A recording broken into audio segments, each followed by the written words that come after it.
Akkam jirtan hordoftoota Waabee Miidiyaa odeeffannoo September 5 bara 2021 isinii dhiyeessinaa kan isinii dhiyeessu an Muhammad Amiini. Odeeffannoowwan keenya yeroodhaan akka isin dhaqqabuuf chaanaalii keenya subscribe, like, share gochuu hin dagatinaa isiniin jecha kallattiidhaan odeeffannoo guyyaa har'aatiif qabnutti isin dabarsina. Odeeffannoo guyyaa har'aatiin Gamtaan Afrikaa biyya madlola dhaabee mariif akka qophaa'u gaafate. Daandiin qilleensa Itoophiyaa bineensota bosonaa seeraan ala daddabarsuu waakkate. Waraanni Suudaan himannaa mootummaa Itoophiyaa haalee odeeffannooleen jedhan keessatti argamu hanga xumuraatti nu waliin turaa isiniin jenna. Gamtaan Afrikaa biyya madlola dhaabee mariif akka qophaa'u gaafate. Bulchaan Itoophiyaa torbaan muraasa dabran gara biyyoota garaagaraa imaluun alatti hooggantoota biyyoota biroo waliin ammoo bilbilaan mari'atee ture. Daawwannaa fi mariin biyyi kun mariiwwan ji'oota darban taasifaman irraa adda ta'ee fi naannawa Itoophiyaan itti jirtutti aangawoota biyyoota gahee olaanaa qaban waliin taasifamedha. Xumura torbaan dabree Abiy Ahmed biyyoota Yugaandaa fi Ruwaandaa erga daawwatee booda biyyatti deebi'uun ni yaadatama. Bulchaan Itoophiyaa hooggantoota biyyoota kanaa waliin marii waloo fi naannawa baha Afrikaa ilaallatan irratti mari'anne jechuun alatti gadi fageenyaan dhimmoonni irratti dubbatan hin ibsamne. Itoophiyaan sababa waraana kaaba biyyattiitti hammaatee wal qabatee ijoo dubbii addunyaa erga taatee oltee bubbulteerti. Sababa kanaanis waldhabbiin uumamee fi lolli dhaabbatee mariin akka hiikamu keessumaa biyyoota lixaa irraa dhiibbaan itti cimee jira. Haaluma wal fakkaatuun hooggantoota gameeyyii biyyoota Afrikaa sababa lola kanaatiin cimsanii Abiyyi qeeqaa turan jidduu hooggantoonni Keeniyaa, Yugaandaa fi Ruwaandaa adda dureedha.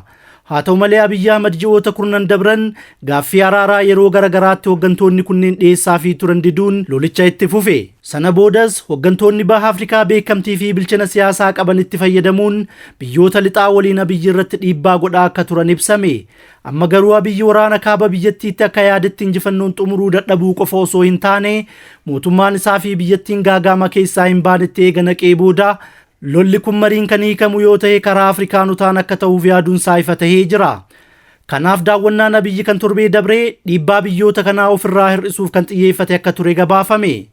Waabee Miidiyaan guyyoota muraasa dura qorataa fi hayyuu siyaasaa baha Afrikaa Profeesar Rashid Abdii eeruun Abiyyi Keeniyaa irraa utaaluun gara Yugaandaa fi Ruwaandaatti imalus akka hin milkaa'inii fi Museveenii fi Kaagameenis akkuma Uhuruu lola dhaabiitii maritti seeni jechuu isaa jala sararaniitti himan jechuun gabaasuun ni yaadatama.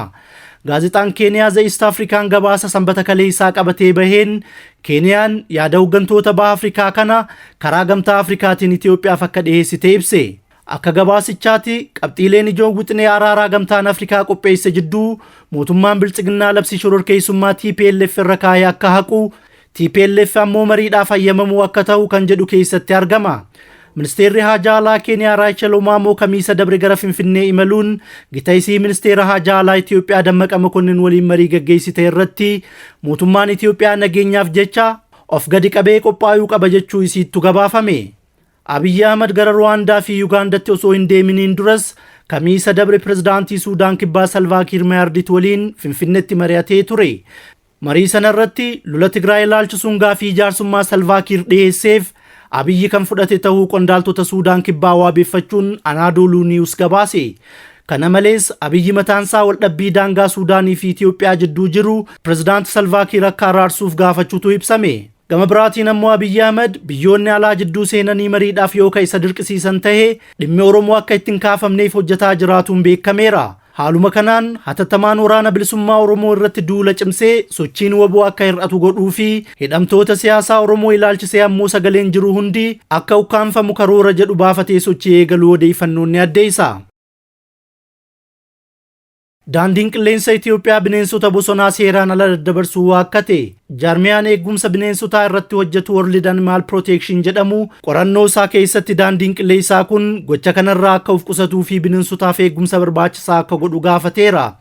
Bal'ina odeeffannoo kana Abbaastu qindeesse. Daandiin qilleensa Itoophiyaa bineensota bosonaa seeraan ala daddabarsimannaa jedhu haali. Daandiin qilleensaa kun bineensota daldalaaf oolan osoo isaan lubbuun jiran biyyoota lixa Afrikaa irraa gara iddoowwan garaagaraatti imalchiisaa jiraachuu qorannoon tokko erga mul'ise booda yakki kun kan saaxilame. Jaarmiyaan eegumsi bineensotaa irratti hojjetu World Animal Protection jedhamu qorannoo isaa keessatti daandiin qilleensaa kun gocha isaa kanirraa akka of qusatuu fi bineensotaaf eegumsa barbaachisaa akka godhu gaafateera. Daandiin qilleensa Itoophiyaa gam isaan akka miseensa geejjiba qilleensa idil addunyaatti bineensota lubbuun jiran kan imalchiisu gama itti gaafatamummaa qabuu fi seera eeggateen jechuun himata irratti dhiyaatu kuffisi. Ka'umsi qorannoo kanaa daandiin qilleensichaa bineensota bosonaa biyyoota lixaa fi giddugaleessa Afrikaa keessaa fe'uun gara biyyoota garaagaraatti geesse daldalaa kan jedhudha. Akka qorannoo kanatti daandiin qilleensa Itoophiyaa bineensota hoosiftoota ta'anii fi kanneen garaan loo'an heddumminaan gara biyyoota garaagaraatti fe'eera. Daandiin qilleensa Itoophiyaa bineensota hedduu biyyoota lixa Afrikaa keessaa fe'uun bu'aa daldalaa guddaa argateera kan jedhu World Animal Protection. Akkaataan bineensonni kunneen ittiin qabaman sukkanneessa ta'uu isaan alatti karaa bineensota kanniiniin weerarri vaayirasii tatamsaa'uu danda'a jedheera. Akka qorannoo kanatti yeroo baay'ee bineensonni daandii qilleensa Itoophiyaan fe'aman keessaa kanneen akka lootuu, bofaa fi ginxiin isaan adda durummaan eeramanidha. Bineensonni fe'aman hedduun isaanii kan sanyiin isaanii baduurra ga'e, odeeffannoon waa'ee isaanii baay'inaan kan walitti qabamee fi kan lakkoofsi isaanii akkaan hir'achaa jiranidha. Jaapaan, Kooriyaa Kibbaa, Thailand, Hong Kong, Oman, Malaysia, Jarman, Itaalii, UK'n biyyoota daandiin qilleensa Itoophiyaa bineensota kanneen itti fe'e keessatti argamu. Daandiin qilleensaa kun bineensota kanneen man keessaaf bashannanaaf faashiniif dhimma itti ba'uuf kan barbaadaman daldalaaf itti fayyadamurraa akka of qusatu World Animal Protection gaafateera. Akkaataan daandiin qilleensa Itoophiyaa bineensota itti daddabarsaa jiru seera daddabarsa bineensota lubbuun jiranii kan jaarmaya geejjiba qilleensa idil addunyaa jalatti tumamee jiru kan cabse ta'uun isaa na yaaddessaa jedha dhaabbanni kun qorannoo isaa keessatti. Daandiin qilleensa Itoophiyaa gabaasa kanarratti ibsa baaseen bineensa bosonaa kamiyyuu wayita bakkaa bakkatti sochoosu seera idil addunyaa eeguudhaan akka ta'e eeree jira. Kanaafuu seeraan ala bineensota geejjibsiisa jechuun himata irratti dhiyaatu kuffiseera.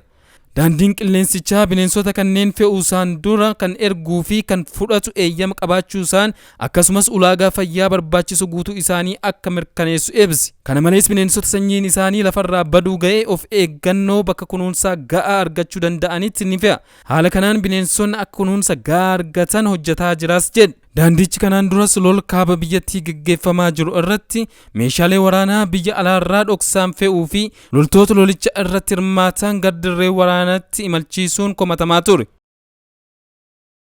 Waraanni Suudaan himannaa mootummaa Itoophiyaa haale. Waraanni Suudaan himannaa mootummaa Itoophiyaa kan gareen TDF Suudaan irraan gara Itoophiyaatti ce'uun haleellaa raawwate jedhu soba bu'uura hin qabne jechuun haale.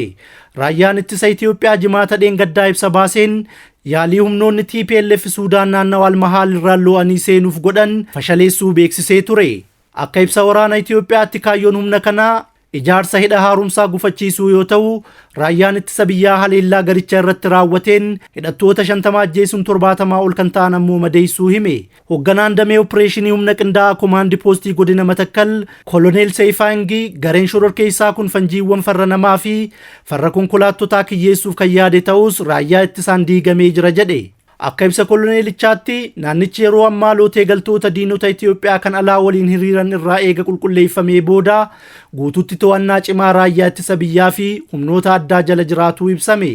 Dubbi himaa waraana Suudaan Birgeedaraal Xaayir Abuu Hajaa himannaa Itoophiyaa kana ilaalchisee akka jedhetti Suudaanii fi waraanni isii dhimma keessoo ollaa kennaa Itoophiyaa taatee kan biyyoota biroo keessa hin seenu. Haa ta'uutii Itoophiyaan himannaa dharaatiin qubanutti qabuun ishii mootummaan biyyattii dararaa fi dhiittaa mirga namoomaa lammiilee isaa irratti raawwatee wal qabatee dhugaa jirtu dheessuun deebi'ee burjaajayuu isaa agarsiisa jedha ibsi waraana Suudaan kun. Lola mootummaan Biltsiginnaa Tigraay irratti labse hordofuun waraanni Suudaan gama Goondariitiin lafa bal'aa Alfashgaa jedhamu kan yeroo dheeraaf humnoonni Amaaraa qabatan guutuutti harkatti galfachuun ni beekama. Kanuma hordofuun hariiroon Biltsiginnaa fi mootummaa Suudaan sadarkaa hamaa irra gahee jira. Egaan hordoftoota keenyaa odeeffannoon har'aaf qopheeffanne kanumaa hanga qophii biraatiin walitti deebinutti nagaa keessa nuuf turaa isiniin jenna.